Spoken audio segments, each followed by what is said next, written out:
Hello friends, உங்கள் எல்லாத்துக்கிட்டேயும் ஒரு கேள்வி. பிளாஸ்டிக்ஸ் எப்போ மக்கி போகுங்கிறது உங்கள் எல்லாத்துக்கும் தெரியுமா? மக்கறதுனா மண்ணோட மண்ணாக போகிறது. அப்படி போகிறதுக்கு எத்தனை நாள் ஆகும் தெரியுமா? கம்மினாலும் 20லிருந்து 500 வருஷம் ஆகுமா. சரி, இதை எப்படிங்க தடுக்க முடியும்? இது எல்லாமே உலகத்தோட சுற்றுச்சூழல் மாசுக்கான ஒரு அடித்தளம் மாதிரி தான். சரி, இதை எப்படி தடுக்கலாம் அப்படின்னா, பயோடிகிரேடபிள் பிளாஸ்டிக்ஸ் யூஸ் பண்ணுறது மூலயமா தடுக்க முடியும். பயோடிகிரேடபிள்னால் நம்ம வாழைப்பழத்தோல், மக்காச்சோளம், இந்த மாதிரி சில விஷயங்களை வச்சு செய்யக்கூடிய பிளாஸ்டிக்ஸ்.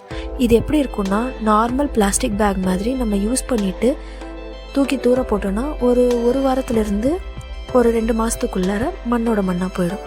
இது கூட ரொம்ப டைம் எடுக்குதுங்க. இப்போ ஜப்பானில் புது டெக்னாலஜி யூஸ் பண்ணி கண்டுபிடிச்சிருக்காங்க. என்னன்னு யோசிக்கிறீங்களா? வெறும் கடல் தண்ணியில் வெறும் 1 மணி நேரத்துலேயே பிளாஸ்டிக் எல்லாமே சீக்கிரமாக தண்ணியாக கரைஞ்சிடுமா. சரியான விஷயம் தானே? இன்னும் பல சயின்ஸ் ஃபேக்ட்ஸ் தெரிஞ்சுக்க நம்ம சேனலை சப்ஸ்கிரைப் பண்ணிக்கோங்க.